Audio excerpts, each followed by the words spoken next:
पद्मासने लक्ष्मीदायिनी वाञ्छापूरिणी रिद्धिं सिद्धिं जयं जयं जयं कुरु कुरु स्वाहा। ॐ पार्श्वपद्मावती पद्मनेत्रे पद्मासने लक्ष्मीदायिनी वाञ्छापूरिणी रिद्धिं सिद्धिं जयं जयं जयं कुरु कुरु स्वाहा। ॐ पार्श्वपद्मावती पद्मनेत्रे पद्मासने लक्ष्मीदायिनी वाञ्छापूरिणी रिद्धिं सिद्धिं जयं जयं जयं कुरु कुरु स्वाहा।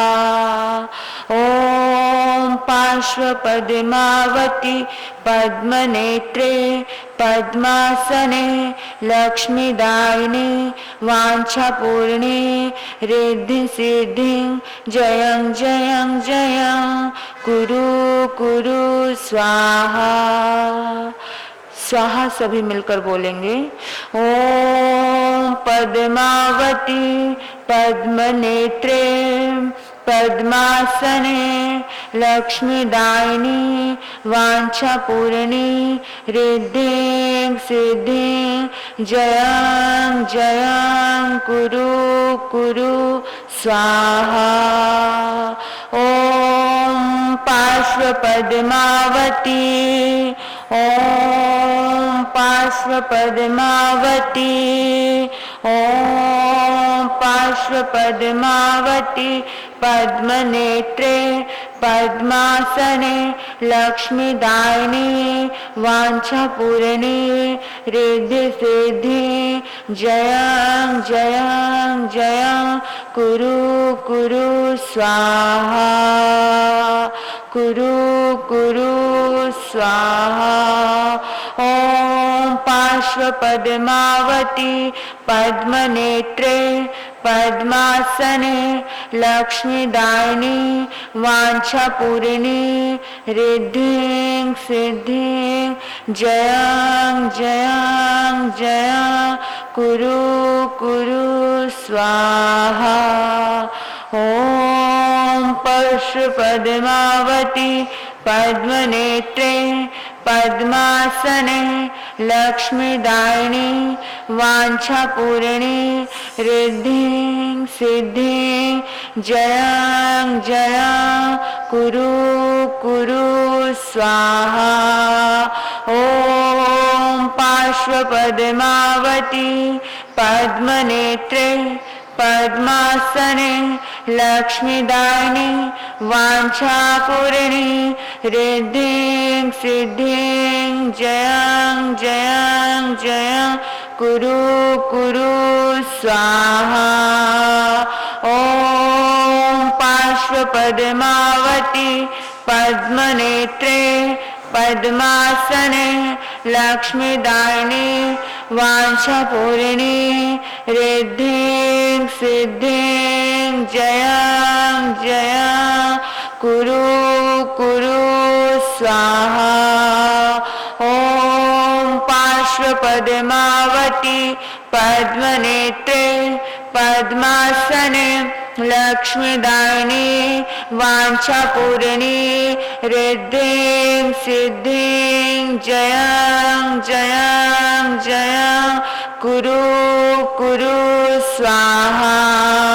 ओम पार्श्वपद्मावती पद्मनेत्रे पद्मासने लक्ष्मीदायिनी वाञ्छापूरिणी रिद्धिं सिद्धिं जयं जयं कुरु कुरु स्वाहा कुरु कुरु स्वाहा कुरु कुरु स्वाहा कुरु कुरु स्वाहा, कुरु कुरु स्वाहा। बोलिए धनेंद्र पद्मावती पार्श्वनाथ भगवान की। कभी कभी हम सोचते हैं कि भगवान पार्श्वनाथ का जाप तो कर लिया, लेकिन भगवान पार्श्वनाथ के लेवल तक हम पहुंचेंगे क्या? भगवान पार्श्वनाथ को जप कर लेना, भगवान पार्श्वनाथ को याद कर लेना, क्या इतने से ही हमारा उद्धार हो जाएगा? हाँ,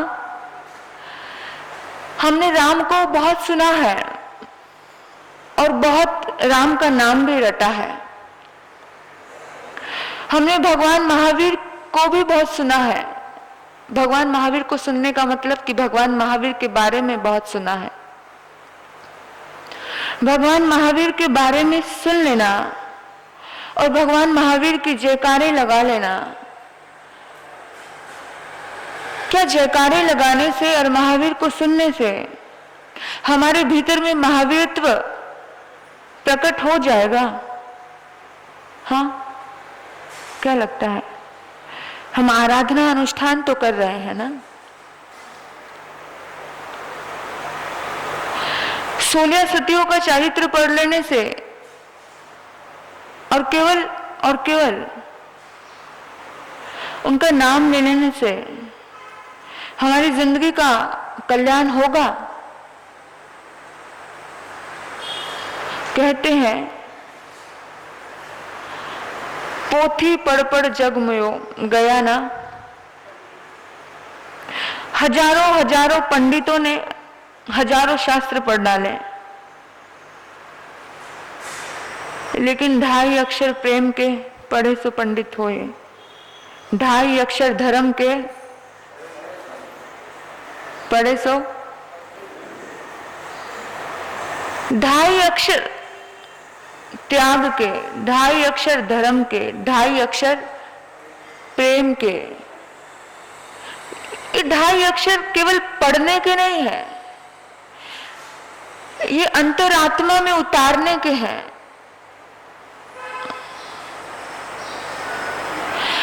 हम इनकी आराधना कर रहे हैं, लगातार अनुष्ठान कर रहे हैं तीर्थंकरों का। अनुष्ठान करने का मतलब यही है कि आप उनके जीवन चरित्र को याद कीजिए, एक एक पल को निहारिए, देखिए और देखने के बाद सोचिए कि क्या उस लेवल तक हमारी आत्मा जा रही है क्या?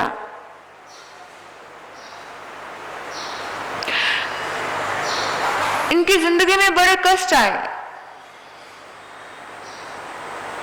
लेकिन फिर भी इनके जीवन से संवेदनाएं खोई नहीं। संवेदनाएं, जो करुणा का भाव था वो खोया नहीं। हमारी जिंदगी में कोई कष्ट आता है, कोई विपरीत व्यक्ति आता है, क्या हमारे भीतर में करुणा का भाव खो तो नहीं जाता? खो रहा है करुणा का भाव तो समझना कि अभी उस ओर पहला कदम भी नहीं बढ़ाया है। उनका अनुष्ठान करना सार्थक हो रहा है कि जब हम उनका नाम लेते हैं, उनकी आराधना करते हैं, तो भीतर में कहीं ना कहीं संवेदना का भाव जागृत होगा, करुणा का भाव जागृत होगा। करुणा का भाव जागृत होने के बाद हमें उस पे आचरण में लेकर आना है। 2 अक्टूबर को महात्मा गांधी को सारी दुनिया याद करती है। वो साधारण लेवल का इंसान था, लेकिन उसने रास्ता तीर्थंकरों का अपनाया, अहिंसा का रास्ता अपनाया। अहिंसा से उस सारी दुनिया को बदलना चाहा, प्रेम से दुनिया को बदलना चाहा। जानते हो, एक चोर उनके आश्रम में चोरी करने के लिए आया। लोगों ने उसे पकड़ लिया और बंदी बनाकर रखा कि सुबह पुलिस को बताएंगे, बुलाएंगे और इसको जेल में डलवा देंगे। जैसे ही महात्मा गांधी को पता चला सुबह उठने के बाद कि ऐसे आश्रम में कोई चोर घुस के आ गया था। आश्रम में वैसे चोरी जैसा कुछ था नहीं, लेकिन फिर भी वो उसकी मानसिकता चोरी करने की थी, इसलिए वो आया। और जब वो चोरी करने के लिए आता है तो महात्मा गांधी ने जब सुबह उसके साथ रूबरू बात की, पहला प्रश्न जानते हो क्या किया? कि तुमने नाश्ता किया क्या नहीं किया? सोचो। देखिए, ऐसे ही दुनिया कोई उन्हें राष्ट्रपिता नहीं कहती है। क्या बोला? तुमने नाश्ता किया कि नहीं किया? अब आश्रम में रहने वाले सब लोग हैरान हैं, परेशान हैं कि क्या हो गया। अरे बापू, आपको नहीं पता ये चोरी करने के लिए आया था, ये हमको नुकसान पहुंचाने के लिए आया था, ये हमें दुख देने के लिए आया था। और आपको मालूम है, कभी कभार चोर चोरी करने के लिए आते हैं और उसके रास्ते में जो बाधा बन जाते हैं, और अगर बाधा बनने वाला शख्स कमजोर होता है तो उसको मार भी डालते हैं। ये तो साक्षात हमारी मौत थी। और आप इसे कहते हो कि तूने नाश्ता किया कि नहीं किया?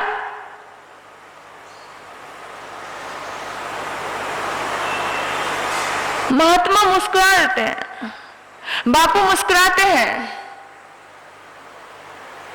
बापू ने कहा, इसकी चेहरा बता रहा है कि खुद कितना डरा हुआ है। गलत करने वाला कोई भी व्यक्ति भयभीत ही होता है, डरता है, भीतर से उसकी आत्मा उसे डराती है। और जो खुद ही उसकी आत्मा उसे डरा रही हो तो मैं उसे क्या डराऊं? क्योंकि इसको भीतर से उसको लग रहा है कि अभी मुझे जेल की हवा खानी पड़ेगी, और वो खुद लज्जित है। उसे क्या सजा दूं जो खुद ही उसकी आत्मा उसे सजा दे रही हो। और महात्मा ने, बापू ने उसे नाश्ता करवाया, और जानते हो व्यक्ति रोने लगा, क्योंकि उसके अंदर बड़ी सुंदर आत्मा थी। जिसके अंदर आत्मा होती है, जिसके अंदर आत्मा होती है, उसकी आत्मा कुछ ना कुछ तो उसे पुकारती है। हाँ, वो बात अलग है कि कुछ लोग जीते जागते भी उसकी आत्मा मर चुकी होती है। चलता फिरता इंसान तो कहते हैं, लेकिन आत्मा मर चुकी होती है। लेकिन उसके अंदर आत्मा मरी नहीं थी, जिंदा थी। उसने आंसुओं से महात्मा के चरण धोए और कहा, मेरे से बड़े भारी भूल हो गई, मैं आज के बाद कोई चोरी नहीं करूंगा। मैं आपको केवल यही कह रही हूं कि हम महापुरुषों का अनुष्ठान कर रहे हैं, बहुत अच्छी बात है। हम शास्त्र पढ़ रहे हैं, बहुत अच्छी बात है। लेकिन जब तक वो सार्थक नहीं होने वाला है, जब तक हम उनके रास्ते पर नहीं चलेंगे,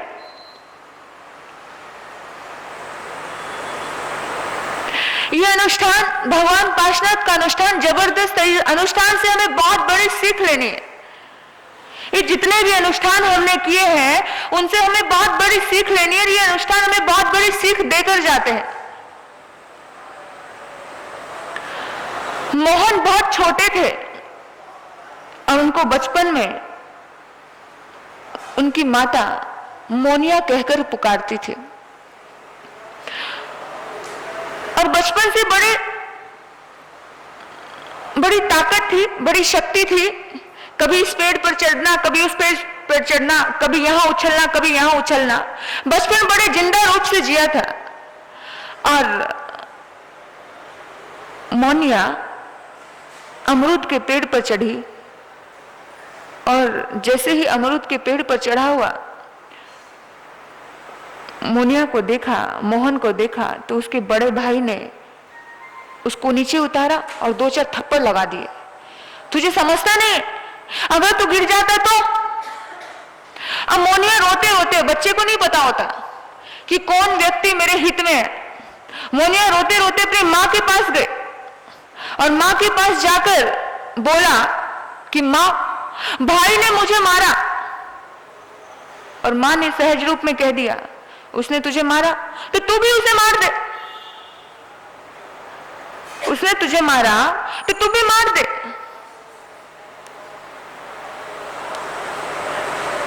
कहीं चोट लग जाती है बचपन में, माँ क्या सिखाती है? इससे चोट लगी तुझे, चल इसकी पिटाई की, करते हैं ना। कोई दरवाजा लग गया तो बच्चे को कैसे समझाया जाता है? देख देख मैंने इसको मारा, इसने तुझे मारा। बचपन से ही टिट फॉर टैट सिखाया जाता है। कैसे जीवन में वो क्षमा का पाठ पड़ेगा, कैसे पड़ेगा, सोचने की बात है।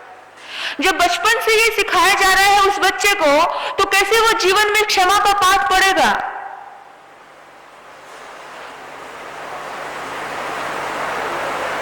क्षमा वीरों का आभूषण है। माफ करने वाला गलती करने वाले से बड़ा होता है। और आपको मालूम है, जिस टाइम उसकी मां ने मोनिया को कहा कि तुझे भाई ने मारा और तू भी मार दे, उसी टाइम उस छोटे से बच्चे ने कहा, मां ऐसे कैसे कहती हो, वो मेरा बड़ा भाई है, मैं उसे कैसे मारूं? ये बात मां को नहीं कहनी चाहिए। उसने कहा, क्या हुआ बेटा, भाइयों में तो, बच्चों में तो लड़ाई झगड़े चलते ही रहते हैं, वो उसको मार देता है, वो उसको मार देता है, इसमें कौन सी बड़ी बात, इसमें क्या गलत कह दिया? एक दूसरे को हाथापाई करते रहते हैं बच्चे, अभी लड़े अभी एक हो गए। बच्चे तो एक हो जाते हैं, पल में एक हो जाते हैं। कितना अच्छा होता अगर हम भी बच्चे होते। आज अगर लड़ाई होती है तो बोलने का मन नहीं करता है ना? और बचपन में इधर लड़े थे, इधर एक चीज से, एक खाने की चीज से लड़े थे, और उधर एक होकर खेलने लग जाते थे, है ना? मनों में वैर नहीं आता था। उसने कहा, मां नहीं, बच्चे को ही ये पता होना चाहिए कि नहीं, मुझे मारना नहीं है। देख मां, तू मुझे कहती है तू उसे जाकर मार, तू क्यों नहीं रोकती है कि वो मुझे ना मारे? बात समझना, तू क्यों नहीं रोकती है कि वो मुझे ना मारे? तू ये क्यों कहती है कि जा तू भी उसको जाके मार दे? तू उसे रोक ना कि वो मुझे ना मारे। कोई अगर गलत कर रहा है तो उसे रोको कि वो ना करे। समाज में कुछ गलत हो रहा है तो उसे प्यार से रोको।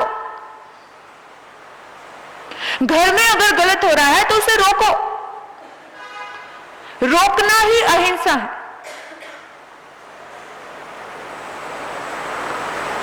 अशांति का विवेक कौन फैला रहा है? जहां पर अशांति फैलती है वहां पर अधर्म है, वहां धर्म नहीं है। जिस माहौल से, जिस घटनाओं से, जिन क्रियाओं से अशांति हो रही हो, वो क्या है? क्या है वो? मैं उसे जाकर मारूंगा तो अशांति फैलेगी, वो धर्म नहीं है मां। धर्म तो उसमें है कि तू उसे रोक दे कि वो ना मारे। उस मां ने उस बच्चे को गले से लगा लिया और उसको कहा, बेटा तू आज बेशक बड़ा साधारण बच्चा है, लेकिन मेरा आशीर्वाद है, ये दुनिया तुझे महात्मा कह के पुकारेगी। और जानते हो, दुनिया ने उसे महात्मा गांधी के नाम से पुकारा। किसी बचपन में वो संवेदनाएं थी, बचपन में ही वो करुणाएं थी, वो भावनाएं थी। और वो करुणा एक जैन संत से पड़ी थी उनके दिल में। जैन संत जो तीर्थंकरों का अनुयायी है, जो तीर्थंकरों को मानने वाला है, जो तीर्थंकरों का आराधना करने वाला है, जैन संत बेचर दास जी महाराज उनकी जिंदगी में आए। जब पहली बार उनको वो अहिंसा का पाठ दिया, बस वो अहिंसा का पाठ हमेशा के लिए उनके दिल में जम गया। बचपन से ही बच्चों को सिखाइए कि किसी वजह से तुम्हें चोट लगी है तो तुम ऐसे मत सिखाइए कि इसको भी मार दिया, तो फिर वो टिट फॉर टैट बचपन से लेकर बड़े होने तक यही सीखेगा। फिर बड़े होकर तुम चाहो कि वो प्यार कर ले आपस में, अपनों से ही नहीं कर पाएगा। बचपन ही जरूरी है, जिस पल में सिखाया जाता है। बचपन से माँ बाप ने संस्कार नहीं दिए। सबसे पहली पाठशाला कौन सी है? कौन सी है? सबसे पहली पाठशाला जब बचपन में वो दया का संस्कार होता है तो युवा अवस्था में भी वो दया का संस्कार जागृत हो जाता है, और वही दया का संस्कार, वही दया का मोहब्बत का संस्कार भगवान पाशनाथ के दिल में जागृत था। जानते हो, युवा राजकुमार थे, अभी वो भगवान नहीं बने थे। झरोखे में बैठे हुए थे, और झरोखे में बैठे हुए देखा कि बहुत सारी भीड़, बहुत सारी जनता कहां जा रही है? एक तापस के दर्शन करने के लिए जा रही है। उन्हें नहीं पता था वो किसके दर्शन करने के लिए जा रही है। उन्हें कहा गया था, उन्होंने पूछा कि इतने सारे लोग कहां जा रहे हैं? उन्होंने कहा, लोगों ने बताया बहुत बड़े प्रसिद्ध तापस आए हैं। उस टाइम तापसियों का, तपस्वियों बड़ा जमाना था। पंचमुखी, चारों तरफ, पांचों तरफ यानी आग जलाई जाती थी, और उसके बीच में, आग के साइडों में, इतनी भयानक गर्मी में बीच में बैठ करके वो साधना करते थे। आसान काम नहीं था, वो साधना भी आसान नहीं थी। आसान, थोड़ी सी भी आज गर्मी में हमें थोड़ा रसोई घर में भी बैठना पड़ जाए, बिना पंखे के बैठ पाओगे? लेकिन एक ऊपर से धूप, ऊपर से चारों तरफ आग, और बीच में बैठकर उस अग्नि का ताप लेकर साधना करना, वो साधना कर रहे थे। बड़ी चमत्कारी संत। उन्होंने कहा, अच्छा इतनी जबरदस्त साधना, मैं भी चलता हूं। करुणा के वशीभूत गए थे, प्यार के वशीभूत गए थे, अपमान का कोई इरादा भी नहीं था, गए थे। देखा, देखने के बाद कभी कभार ऐसा होता है कि अपमान का इरादा होता ही नहीं है। देखा और देखने के बाद अपने ज्ञान से जाना, ओहो, इस जहां साधना कर रहे हैं उस अग्नि कुंड में तो नाग नागिन जल रहे हैं, और बड़े बड़े बड़े दर्द से द्रवित हो रहे हैं, बड़ी पीड़ा हो रही है। और उन्होंने कहा, हे तापस, तुम जो साधना कर रहे हो, क्या वो साधना सफल हो जाएगी? हाँ, छोटे मोटे देवी देवताओं को तुम प्रसन्न कर सकते हो, लेकिन क्या वो साधना पवित्र है? क्या वो आराधना तुम्हें परमात्मा बना सकती है? एक छोटा सा राजकुमार, युवान राजकुमार, उस बहुत बड़े तपस्वी को ये बात कहता है, तो तपस्वी को लगता है कि इतनी भरी सभा में, इतने भरे पब्लिक में मेरा क्या कर दिया? अपमान कर दिया। लेकिन महापुरुषों को कभी नहीं लगता है कि मेरा अपमान कर दिया। आपको पता है, एक किसान भगवान के समोसरण में आकर के कहता है, एक किसान भगवान के समोसरण में आकर के कहता है गौतम भगवान को, गौतम स्वामी को, जो गौतम स्वामी से उसका कोई परिचय नहीं था, गौतम स्वामी से उसका कोई परिचय नहीं था, लेकिन गौतम स्वामी को देखते ही उसके भीतर में प्रेम का भाव आता है और उसको नमन करता है, वंदन करता है। कोई परिचय नहीं, सिर्फ गौतम स्वामी को देखा और कहा कि मैं तुम्हारी क्या सेवा करूं। गौतम स्वामी ने कहा कि सेवा तो कुछ नहीं करनी है, बस मेरे प्रभु ने, मेरे भगवान ने आपको उपदेश देने के लिए भेजा है, तुम्हें उपदेश देना है। और जानते हो, इतना अभाव से वो किसान कहता है, भाग्य है मेरा, सौभाग्य है मेरा कि आप जैसी पवित्र आत्मा ने मेरे खेत में चरण डाले। और उसके पास एक कपड़ा था, उस कपड़े को लेकर उसने साफ किया, एक शिला को, उस कपड़े को बिछाया, उस पर बिठाया। बोलो मैं क्या सेवा कर सकता हूँ? बोला बस उपदेश देना है। उपदेश दिया, इतना प्रभावित हो गया उपदेश से कि तुम इतने महान हो तो तुम्हारे गुरु कितने महान हो गए, मुझे तुम्हारे गुरु के दर्शन करने हैं। और कहा बिल्कुल नेकी और पूछ पूछ, यही तो चाहिए था, मेरे गुरु ने कुछ सोचकर ही तुम्हारे पास भेजा होगा ना, यही तो चाहिए। और लेकर गया भगवान के पास, भगवान के पास पहुंच गया। गौतम स्वामी आगे आगे है, आगे जाकर वंदन किया और गौतम स्वामी बैठ गए उनके पीछे पीछे।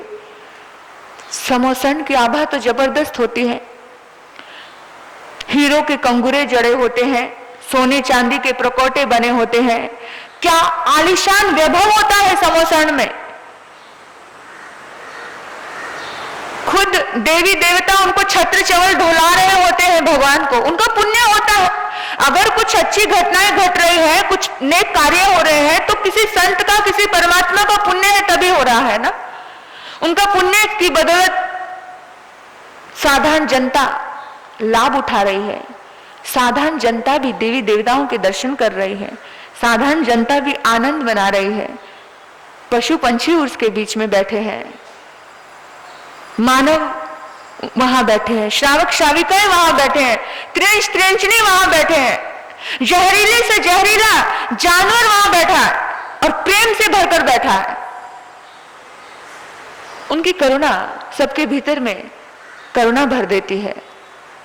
आपको पता है, जैसे ही वो वहां गया, तुम्हारा ये एसी तो क्या होगा, गर्मी में भी एसी से बढ़कर आनंद था उस समोसण में। तुम तो बाहर के एसी बना करके वहां गर्मी में भी, और ऐसे शिखा ध्वज पर, सप्तिक सिंहासन पर, आजकल तो सप्तिक सिंहासन मिलता ही नहीं है, सप्तिक सिंहासन पर विराजमान थे परमात्मा। अशोक वृक्ष शीतल छाया दे रहा था। इतना खूबसूरत आनंद, इतना खूबसूरत आनंद उस सभा में था। और जानते हो, जैसे ही किसान ने देखा, जैसे ही किसान ने भगवान को देखा और देखते ही पूरी सभा में बोला, ये पाखंडी, ये ढोंगी, ये तुम्हारा गुरु है? मेरे लिए तो ये मात्र पाखंडी है, ढोंगी है। जैसे ये बात बोली उस बड़ी सभा में, भगवान को, दुनिया जिसे भगवान कहती थी, उसको भी लोग पाखंडी और ढोंगी कह दिया करते हैं। उस टाइम में भी शास्त्रकार कहते हैं कि जब किसान ने कहा ये पाखंडी, ये ढोंगी तुम्हारा गुरु है, मैं तो इसे ढोंगी और पाखंडी के अलावा कुछ नहीं मानता हूं, और ये कहते कहते वो नीचे उतर गया। आप यकीन करोगे, आप यकीन करोगे, सारी सभा स्तब्ध रह गई, सारी सभा हैरान हो गई। गौतम स्वामी खिन्न हो गए, उदास हो गए और सोचने लगे, कमाल की बात है, कमाल की बात है। इतना सभ्य व्यक्ति जिसको मैं जानता तक नहीं था, उसने मुझे सम्मान दिया और भगवान को अपमान कर गया, पाखंडी ढोंगी। इतना असभ्य कैसे हो गया? उसके मन में बहुत से प्रश्न जागे, इतना सभ्य व्यक्ति इतना असभ्य कैसे हो गया? और सारी सभा हैरान हो गई। हो जाएगी, जिनकी श्रद्धाएं थोड़ी कमजोर होगी वो तो हो ही जाएगा ना। जिसकी श्रद्धा थोड़ी कमजोर होगी वो हो जाएगा। मन में प्रश्न जागा, अरे क्या सचमुच ढोंगी है क्या? क्या सचमुच पाखंडी है क्या? कुछ लोगों की श्रद्धा बड़ी मजबूत थी। कुछ लोगों ने कहा कि अभी हम बताते हैं उसको जाकर। भगवान ने मुस्कुराया और भगवान ने बिठा दिया और मुस्कुराने लगे, हंसने लगे। गौतम, तुम बहुत दुखी हो। ऑब्वियसली दुखी तो होता ही है ना इंसान, कि किसी मेरे आराध्य को, मेरे गुरु को कोई पाखंडी और ढोंगी कह देगा तो कैसे दुखी नहीं होगा। लेकिन जिसको कहा गया उसे कोई फर्क नहीं पड़ा। उनके भक्तों को फर्क जरूर पड़ता है, लेकिन उनको फर्क नहीं पड़ा। और आपको यकीन है, आपको यकीन है, गौतम स्वामी चिंतित, सभी चिंतित हो गए। अगर यहां सभा में कोई व्यक्ति आ जाए और आकर मुझे बोलने लग जाए, ए तू पाखंडी है, ये साधी ढोंगी है, तो कुछ लोगों को दर्द होगा। जो श्रद्धा से जुड़े होंगे, भक्ति से जुड़े होंगे, उन्हें दर्द होगा। और कुछ लोगों को कुछ फर्क भी नहीं पड़ेगा कि बेकार है। और पीछे से कोई व्यक्ति आकर ऐसे कह दे तो कि ये पागल है, तो तुम्हें फर्क पड़ेगा? पड़ेगा क्या? कोई व्यक्ति आपको पागल कह रहा है, आपको गालियां बक रहा है, आपको मूर्ख कह रहा है, और पीछे से कोई व्यक्ति इशारा करे। अभी तक तो आपको गुस्सा आ रहा था, लेकिन पीछे से कोई व्यक्ति इशारा करता है कि इसका दिमाग थोड़ा सेंटर में नहीं है, तो गुस्सा आएगा क्या? हाँ, तब आपको समझ आएगा कि बेचारा ये खुद मजबूर है, वो तो अपने भीतर से मजबूर है, वो खुद ही पागल अवस्था में है, वो अपने आप को संभाल नहीं पा रहा है, वो किसी दूसरे को क्या समझ पाएगा। और उसे हम बड़े प्यार से साइड में कर देंगे, करेंगे ना। तो भगवान महावीर मुस्कुरा दिए। भगवान महावीर ने कहा कि गौतम, तुम्हें गुस्सा आ रहा है, लेकिन मैं तो कर्जे से मुक्त हो गया हूं, मैं तो कर्जे से मुक्त हो गया हूं। बोला क्या भगवान, आप एकदम गोल गोल बातें करते हो, सीधी सीधी बातें करो ना। कर्जे से मुक्त हो गया मतलब यही है कि छोटी सी घटना मैं बता रहा हूं। तुम दुखी हो, मैं खुश हूं। तुम दुखी हो, मैं खुश हूं, क्योंकि बहुत पूर्व जन्म में, काफी जन्म बीत गए, काफी जन्मों से सिलसिला चल रहा है, एक जन्म से नहीं है, लेकिन इस जन्म में मुझे सिलसिला खत्म करना था, इसलिए मैंने तुझे वहां भेजा था। बोला क्या? बोला कि एक राजा था और एक राजा ने जंगल में जाकर एक शेर का शिकार किया, उसको तीर चलाया, और जैसे ही तीर चला वैसे ही वो धड़ाम से धरती पर गिर गया। और जैसे ही धरती पे गिरा, मेरे साथ जो सारथी था, उस सारथी को मैंने कहा कि मेरी बुझाओ में देखो कितनी ताकत है। ये शेर सारी दुनिया को दुखी करता था, वो शेर नरभक्षी था, इंसानों को खाता था। ये शेर सारी दुनिया को खत्म करता था, सारी दुनिया को मारता था। मैंने एक को खत्म करके पूरी दुनिया को बचा दिया। और जानते हो, उस सारथी को उस शेर के प्रति दया आई, क्योंकि मरते वक्त जब वो मर रहा था, उसको बड़ी वेदना हो रही थी, बड़ी उसके भीतर में तड़फन हो रही थी, क्योंकि कोई कितना भी क्रूर हो अपने आप को जिंदा रखना चाहता है, अपनी इज्जत को, अपनी प्रतिष्ठा को जिंदा रखना चाहता है। और जानते हो, मुझे लगा था कि वो सारथी उस राजा को लगा था कि वो सारथी उसे बहुत शाबाश देगा, उसको प्यार देगा, उसको कहेगा आज तूने बहुत बड़ा काम किया है। और जानते उस सारथी ने क्या कहा? उस सारथी ने कहा, राजन तुमने ये क्या किया? ये अभी युवा था, अभी तो उसने पूरी जिंदगी भी नहीं देखी थी, किशोर अवस्था में आया था, आपने इसको खत्म कर दिया। और जाकर के प्यार से उस शेर को सहलाने लगा, उससे मोहब्बत करने लगा, उसको कहा कि तुम सिंहों में राजा हो, लेकिन जिससे तुम्हारी मौत हुई है वो भी राजा ही है, वो साधारण मानव नहीं है। प्यार से तुमने गले लगाया, तुम्हारी आंखों में उसके लिए आंसू थे, तुम मुझे छोड़कर, रथ को छोड़कर तुम उसके पास चले गए और प्यार से उसको प्रेम दिया। सुनो गौतम, तुम तो इस किसान के जन्मों जन्मों के मित्र हो, तुम इस किसान के जन्मों जन्मों के मित्र हो। बोला कैसे? बोला वो जो शेर था वो एक किसान था, और जो राजा था जिसने उस शेर को मारा था वो मैं था, और वो शेर वो किसान था। बात समझ आई? इतने जन्मों के बाद हम प्रतिपल मिलते ही रहते हैं हर जन्म में, लेकिन इतने जन्म हो गए, आज भी कर्म संस्कार उसकी आत्मा पर पड़ा है।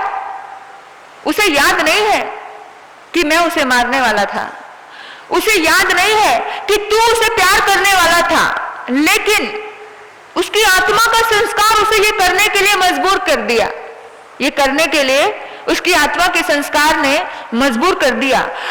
आज की बात नहीं थी, आज कुछ भी नहीं था, लेकिन उसकी आत्मा के ऊपर पड़ा हुआ वो संस्कार था, उसने उसे मजबूर किया।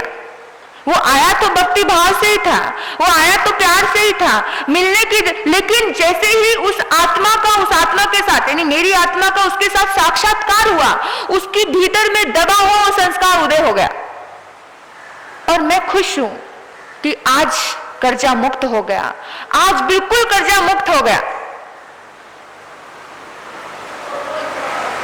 कर्जा जब मुक्त हो जाता है तो खुशी होती है ना, तो मैं इसलिए खुश हूं। तुम तो उसके जन्मों जन्मों के मित्र हो, तुम्हें तो देखते ही वो आत्मा प्यार करेगी, क्योंकि तुमने उसका सहयोग दिया है। लेकिन मैं तो उसका दुश्मन था, मैंने दुनिया को बचाने के लिए उसको मारा था। बेशक मेरा उद्देश्य सही था, लेकिन उसको सही नहीं लगा। उसको क्या लगा? उसको लगा कि मुझे मारा। उसको ये नहीं लगता था कि मैं हर रोज इंसानों को खा रहा हूं, उसे तो ये लग रहा था कि मुझे मारा है इसने, इसलिए वो कर्म संस्कार उस आत्मा पर बना हुआ था। कभी कभी जो चीज दिखती है वो चीज होती नहीं है। उस पर्दे के पीछे कर्मों के सिलसिले को देखोगे ना आप, तो बहुत कुछ अलग नजर आएगा। कुछ ना कुछ कर्म उदय होता है तो ये घटनाएं घटने लग जाती है। कर्म फिलॉसफी को समझने वाला व्यक्ति कभी किसी को दोष नहीं देता है। मैं तो ये कहती हूं, जिस लेवल पे वो महापुरुष पहुंच गए उस लेवल पे हम पहुंच पाएंगे भी कि नहीं पहुंच पाएंगे। बड़ा लगता है मन में कि जिस लेवल पे वो भगवान पार्शनाथ, आज वो राजकुमार है, केवल उसने बोला, और कभी कभार हम केवल बोलते भी है ना तो भी दुश्मन बन जाते हैं। हमारा उद्देश्य नॉर्मल होता है, बात करने का, कहने का तरीका ही ऐसा है। अब जैसे रमेश भाई को कभी बोल देती हूँ, लेकिन वो आत्मा बहुत अच्छी है लेकिन मेरे मन में उनके प्रति कोई, मैं दुर्भावना के वशीभूत नहीं बोल रही हूं। मैं केवल कोई बात कहती हूं तो सिर्फ व्यवस्था की वजह से कह रही हूं। उनके मन में बहुत सद्भाव है, एक प्यार का भाव है, लेकिन अगर कोई आत्मा उस बात को गलत रूप ले ले तो हो गया ना वैरी। हमें भी समझता है ये बात, एक पल में दुश्मन बनने में देर नहीं लगती। इसलिए सारा खेल बहुत बहुत बड़ा है। हमारा मन कोई नहीं देखता है, मन कोई नहीं देखेगा। आपका मन कोई, आप कितने भी मन से अच्छे हो, दुनिया आपके मन को नहीं देखने वाली है। दुनिया आपके वाणी को देखेगी। और भगवान पार्शनाथ ने बोल दिया, राजकुमार ने बोल दिया, ये क्या कर रहे हो तुम? ये तो अंधविश्वास से आप तप कर रहे हो। माना आप तप कर रहे हो, लेकिन उस तप में क्या है? उस तप में हिंसा है, अहिंसा नहीं है। बोला, कल का बच्चा, कल का जन्मा हुआ मुझे हिंसा और अहिंसा की बातें समझाएगा। तापस को अहंकार जागा, गुस्सा आया, क्रोध आया।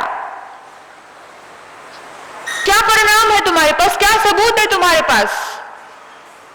सबूत दीजिए। आज दुनिया सबूत की है ना, ये अंधा कानून है। अगर सबूत मिल जाए, सच्चे व्यक्ति के खिलाफ भी सबूत मिल जाए, सच्चा है, लेकिन कोई दूसरा झूठी गवाही देने वाला तैयार हो जाए, सच्चे को भी, ये अंधा कानून है। लेकिन आज लग रहा है कि सच्चे को जेल हुई है, लेकिन पीछे कर्म था, कोई ऐसा कर्म जो आज याद नहीं है। पीछे ऐसा कर्म था जो आज याद नहीं है। पीछे पूर्व जन्म में किसी को फंसा दिया था, सच्चे इंसान को, आज सच्चा इंसान फंस गया। ऐसा होता है कर्म उदय। इसको समझने वाला व्यक्ति कभी धोखा नहीं खाता है, कभी दुखी नहीं होता है। लेकिन हम दुखी हो जाते हैं क्योंकि हम समझते नहीं कर्म फिलॉसफी को, कि पूर्व जन्म में किसी सच्चे व्यक्ति के साथ ऐसा किया था, आज इसलिए तुम सच्चे हो इसलिए फंस गए। सच्चे हो तो भी फंस गए, होता है बहुत बार। और आपको बताऊं, जैसे ही बोला कि तू हिंसा और अहिंसा का पाठ तू मुझे पढ़ाएगा, तू मुझे सिखाएगा, तू मुझे कहेगा, उस टाइम में बोला पाठ पढ़ाने की बात नहीं, मुझे दिख रहा है। बोला क्या दिख रहा है तुझे? सबूत दे। आपके ये जो अग्नि कुंड में लकड़ी है ना, उस लकड़ी में नाग नागिन जल रहे हैं। और क्रोध आया, पूरी लकड़ी को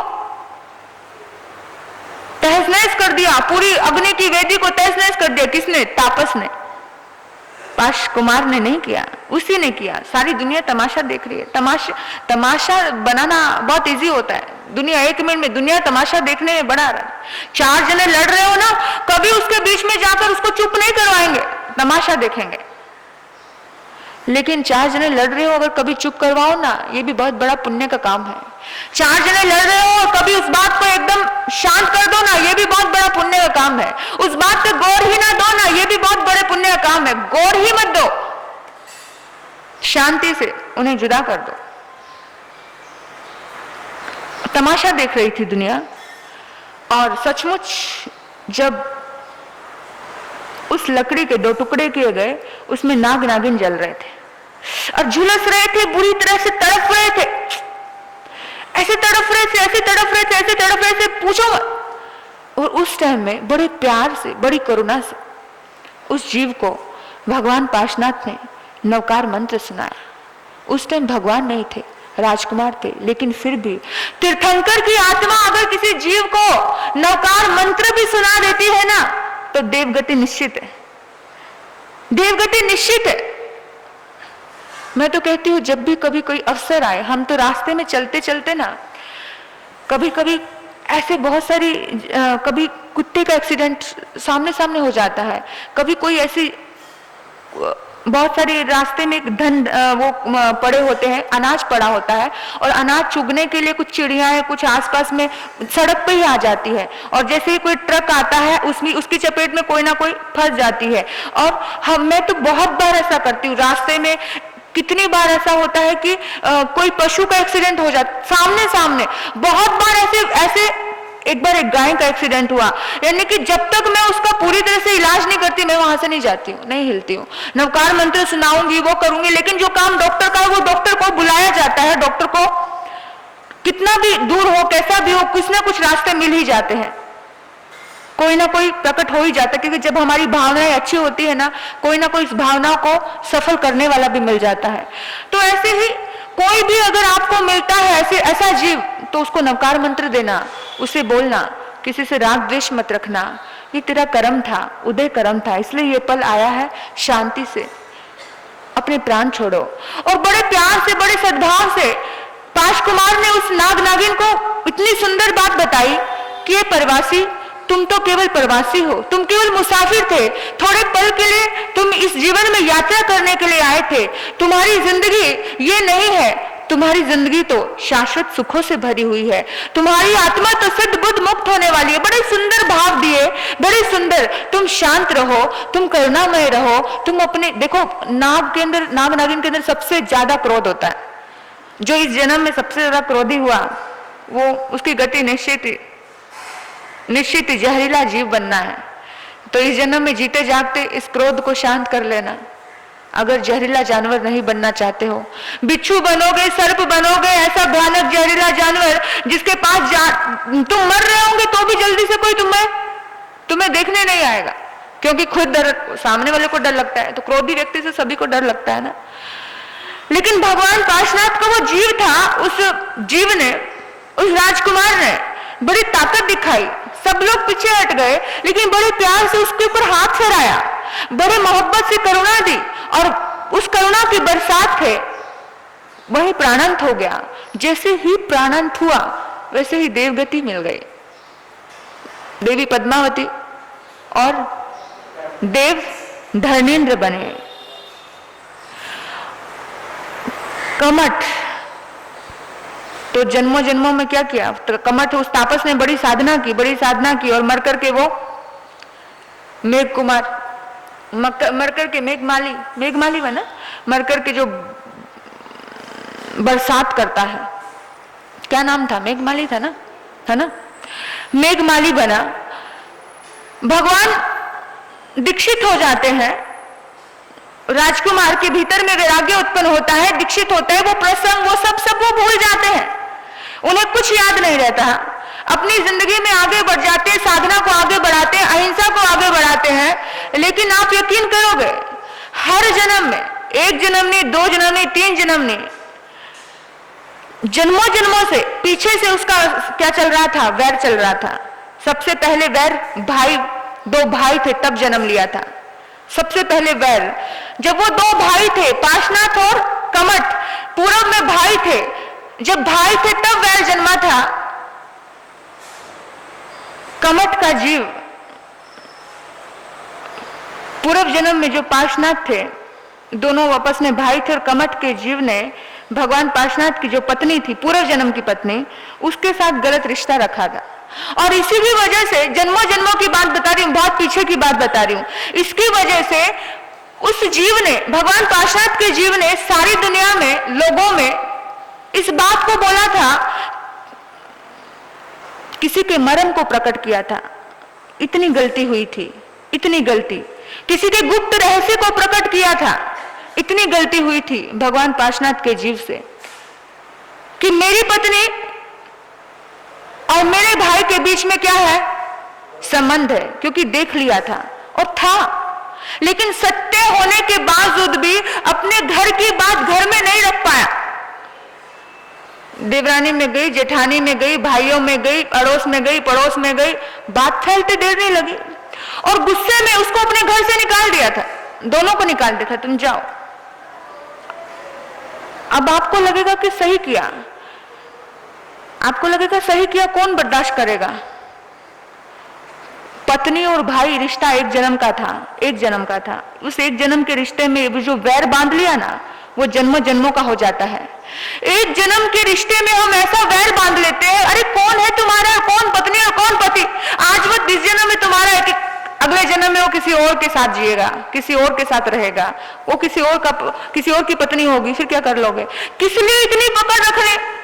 ठीक है ना, लेकिन पकड़ रखी, और पकड़ रख के इतना ज्यादा वैर बांध लिया, इतना ज्यादा वैर बांध लिया। किसने? भगवान पार्शनाथ का जीव तो ये सब करके भूल गया, लेकिन उस कमठ ने इतना वैर बांध लिया, इतना वैर बांध लिया कि हर जन्म में उसकी मौत का कारण कमठ बनता है। हर जन्म में कभी सांप बनकर के डंक लगाता है, कभी बिच्छू बनकर के डंक लगाता है। हर जन्म में मौत होती है और जहरीला जीव बन जाता है। कुछ ना कुछ ऐसे 9 जन्मों से ऐसे ही चल रहा था। और अब फिर भगवान पार्शनाथ ने तो अपनी साधना देखिए, जब वैर जन्म लेता है, एक व्यक्ति को, सिर्फ एक व्यक्ति को समझदार होना जरूरी है, नहीं तो दोनों ही ऐसे रहे ना, तो इस जन्म में ये उसको मारेगा, अगले जन्म में वो उसको मारेगा, अगले जन्म में ये उसको मारेगा, अगले जन्म में उसको, यानी वैर परंपरा ऐसे बढ़ती जाएगी, बढ़ती जाएगी। वैर परंपरा खत्म नहीं होने वाली है। इस परंपरा को खत्म करने के लिए एक व्यक्ति को समझदार होना जरूरी, सिर्फ एक को। आप कहते पति पत्नी है, देवरानी जेठानी है, 2 भाई भाई है, इन दोनों रिश्तों में केवल एक व्यक्ति को अच्छा होना जरूरी है। एक व्यक्ति भी अच्छा हो गया तो सिद्ध बुद्ध मुक्त होकर अपना कल्याण कर सकता है। जब वो शिखर पे होता है तब उसकी आत्मा को जगा कर जाता है। इतिहास भरा पड़ा है, अंतिम समय में भी उसकी आत्मा को वो जगा कर जाता है, वो वैर का अंत करके जाता है, सिद्ध बुद्ध मुक्त होने वाली आत्मा।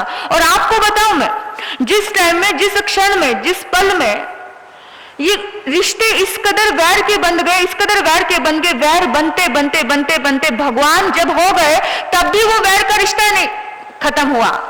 और निश्चित कर लिया उस देव ने कि इसको मारना है।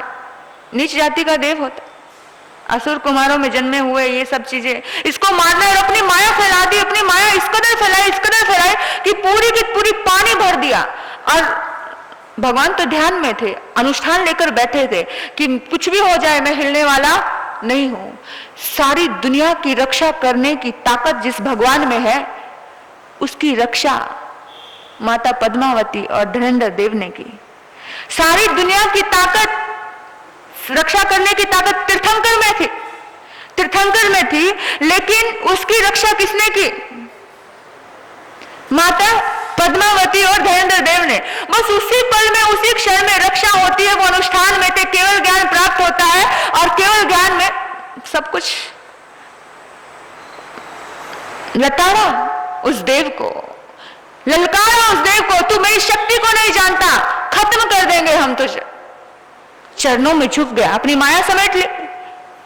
भगवान को पूरा डुबोना था, पूरा डुबो दिया था, नाक तक पानी आ गया था। आप सोचो मुंह और नाक में पानी जाते जाते कैसी स्थिति हो रही होगी, यहां तक आ गया था। लेकिन उन्होंने अपने बहुत बड़ा रूप, विशाल रूप बनाया नाग का, और उसको नाग का सिंहासन बनाकर भगवान को ऊपर ऊपर ऊपर ऊपर उठाता गया। उसकी माया उसको समेटनी पड़ी देव को, उस कमठ बने देव को उस माया समेटनी पड़ी। और उसने माफी मांगी। जब ललकारा माता पद्मावती ने और धनेंद्र देव ने, आपने देखा होगा भगवान पार्शनाथ का जब भी आप चित्र देखते हो तो आसपास में शरीर नीचे नाग का है, ऊपर हाथ जोड़े हुए एक देवी देवता दिखते हैं, वो वही नाग नागिन थे। वो नाग नागिन का रूप उसी लिए वो बताया गया है, आपको समझाया गया है कि उद्धार, पहले एक नवकार मंत्र दिया। देव कभी भी किसी का उपकार नहीं भूलते हैं। जो जीव देव गति में जाता है वो देव कभी भी उपकार नहीं भूलता। इसलिए मरते हुए जीव को इतना प्यार दीजिए, इतना संस्कार दीजिए, इतना अच्छा दीजिए, जैसे मदन रेखा ने अपने पति को दिया। और उसकी गति बिगड़ते बिगड़ते देव गति की हो जाती है अंतिम समय में, अंतमति सो गति। तो इतना सुंदर संस्कार। मैं आपको ये कहना चाहती हूं कि ये अनुष्ठान इसलिए किए जाते हैं ताकि आपको इनका इतिहास पता चले, ताकि इनका नाम लेने से आपके भीतर में करुणा जन्मे, आपके भीतर में माफी की ताकत आए कि जो जीव मार रहा है उस जीव को भी अभयदान दिया जाता है। भगवान ने कहा पद्मावती धर्मेंद्र को छोड़ दो, उसे माफ कर दो। लेकिन जैसे ही भगवान ने कहा माफ कर दो, वैसे ही वो चरणों में झुक गया, क्योंकि उसके भीतर में भी कहीं कुछ पवित्र आत्मा थी और उसका जीवन बदल गया। और हमेशा हर महापुरुष के अंदर एक ताकत होती है, एक शक्ति होती है, जब तीर्थंकर बनते बनते वो वैर को खत्म कर देता है। तो मैं ये कहती हूं कि हमारे जलते चलते जीवन में किसी से वैर बंध गया हो तो एक व्यक्ति को समझने की जरूरत है कि मुझे वैर नहीं बांधना। अगर आप सोचोगे कि मुझे वैर नहीं बांधना, तो निश्चित एक दिन उसका वैर आप खत्म कर सकते हो, उसका भी वैर खत्म होगा। तो ये अनुष्ठान, ये बड़े प्यारे अनुष्ठान आपकी जिंदगी में, हम सबको बहुत बार ऐसे पल आ जाते हैं जिस समय सामने वाला सोचता है मेरा अपमान किया, मेरा, बल्कि आपका उद्देश्य नहीं होता है, लेकिन सिर्फ और सिर्फ आपको ये देखना है, इस पूरी घटनाक्रम से एक शिक्षा लेनी है कि कभी भी किसी का गुप्त रहस्य हमें दुनिया में प्रकट नहीं करना। अगर एक बार गुप्त रहस्य तो प्रकट किया था ना भगवान पार्श्वनाथ के जीव ने, उस गुप्त रहस्य की प्रकट करने के जीव में हर जन्म में मरना पड़ रहा था। तो कभी भी किसी का गुप्त रहस्य प्रकट नहीं करना है, हमेशा और हमेशा हमें किसी दूसरे के लिए नहीं, अपने लिए सोचना, अपनी आत्मा के लिए, अपनी आत्मा के कल्याण के लिए। ठीक है, मेरे द्वारा सामने वाले का भी भला हो जाए, इतना ही सोचना है। इस अनुष्ठान करने का फायदा है, बहुत फायदा है, क्योंकि तब से भगवान पार्श्वनाथ की जो भी आराधना करता है ना, जो भी साधना करता है, धर्मेंद्र ये जिन शासन की देवी देवता है, और जिन शासन की जो साधना करता है, जिन शासन के प्रति जो समर्पित रहता है, जिन शासन के साधु संतों के प्रति, जिन शासन के परमात्मा के प्रति जो शुद्ध सात्विक भक्ति भाव से आराधना करता है, निश्चित रूप से उनको इतनी भी तकलीफ ये होने नहीं देते हैं, क्योंकि उनको लगता है कि ये मेरी रिस्पॉन्सिबिलिटी है, क्योंकि मैं जिसकी बदौलत मैं इस धरती पे हूं, जिसकी बदौलत इस धरती पे मेरी आराधना हो रही है, वो बदौलत कौन है? भगवान पार्श्वनाथ। भगवान पार्श्वनाथ की साधना को अधिक से अधिक बढ़ाने का प्रयास इनका रहता है। धर्मेंद्र पद्मावती देवी ज्यादा से ज्यादा प्रयास रहता है कि पद्मावती की आराधना पार्श्वनाथ से जुड़ी हुई है, पार्श्वनाथ की आराधना स्वतः हो जाती। नहीं तो लोग कहां करते हैं, लोग कहां करते हैं, जब कोई देवी देवता का सहयोग होता है तो ज्यादा साधना करते हैं। इसीलिए इसने कुछ ना कुछ ऐसे कार्य किए और बहुत सारे लोगों की जिंदगी में चमत्कार घटित हुए हैं। हमने पिछली बार ये अनुष्ठान करवाए थे बहुत सारे, यानी कि 16 शुक्रवार पूरे होने तक लोगों ने कुछ भाव रखे थे। ठीक है, वैसे अगर तपस्या करते हो तो बहुत अच्छी बात है, एक एकादशी भी किया ना तो 10,000 वर्ष का अशुभ कर्म, नारकी का कर्म खत्म होता है एक एकादशी करने से। फिर भी यानी कि लोगों की सोच है कि छोटे मोटी बातें भी अपनी रख लेते हैं साथ में, कि मेरे बच्चे, एक बहन ने कहा, बहुत सारी बहनों ने कहा कि मेरे मतलब कुछ ना कुछ अलग अलग उन्होंने अनुभव बताए। ये साधना का जिस दिन उद्यापन था, जिस दिन ये पूरा समाप्ति थी, उस दिन अनुष्ठान की समाप्ति के दौरान में बड़ा सुंदर माहौल बना और सबने मुझे कुछ ना कुछ अलग अनुभव बताए कि महाराज साहब जी ये तो ठीक है कर्म निजरा, लेकिन फिर भी हम वर्तमान स्थिति में जीते हैं और वर्तमान स्थिति में हम कुछ लोगों से हम जुड़े रहते हैं, जैसे कि अपने बच्चों से, अपने परिवार से। तो कहते मेरी बेटी का एडमिशन ही नहीं हो रहा था और मुझे इतनी टेंशन थी, उसको अच्छे कॉलेज में एडमिशन चाहिए था, पूरे कॉलेज फुल हो चुके थे पूरा ये, लेकिन ना जाने क्यों हमने सब जगह फॉर्म भरे थे और खुद होकर उनका फोन आ गया जिस दिन अनुष्ठान समाप्त हुआ, समाप्त होते ही उनका फोन मेरे कान पे था कि आपके बेटे की सिलेक्शन हो गई और सबसे टॉप कॉलेज में। आप सोचो, यानी कि ये भावना, ये श्रद्धा से सब फलीभूत होता है। एक नहीं अनेकों, कुछ बातें बोलने वाली भी नहीं होती है, अनेकों ऐसे उदाहरण मैं आपको दे सकती हूँ जो लोगों ने मुझे आकर बोले। तो मतलब कि कहीं ना कहीं तो जिन शासन की देवी, जिन शासन की रक्षा कर रही है, जिन शासन को मानने वाले के प्रति समर्पित है, वो उसने पूरा जीवन जिन शासन के मानने वालों को ही समर्पित किया है। इसलिए ये अनुष्ठान बड़ी श्रद्धा भक्ति से, आराधना से आप यहाँ पर आओ, यहाँ पर आकर भोजन कीजिए। आप कहते हो घर पे खा लेते हैं, हम बहुत सारे लोग एकादशी कर रहे हैं मुझे पता है, लेकिन घर पे खाते हैं। यहाँ पर खाओगे ना तो एक सामूहिक रूप से, सामूहिक जब तपस्या होती है, सामूहिक फल मिलता है, सामूहिक अच्छा होता है। हम अलग अलग करते हैं, जो अलग में मजा इतना नहीं होता जितना हम सामूहिक में करते हैं, तो मजा अलग होता है। बड़ी श्रद्धा भक्ति से, अहोभाव से एक साथ जब कुछ अच्छा कर्म करते हैं तो एक साथ बेनिफिट होता है। तो सभी मिलकर बोलेंगे ओम पार्श्व पद्मावती पद्मनेत्रे पद्मासने लक्ष्मी दायिनी वांछा पूर्णी रिद्धिं सिद्धिं जयं जयं कुरु कुरु स्वाहा रिद्धिं सिद्धिं जयं जयं कुरु कुरु स्वाहा। बोलिए पार्श्वनाथ भगवान की, बोलिए पद्मावती माता की।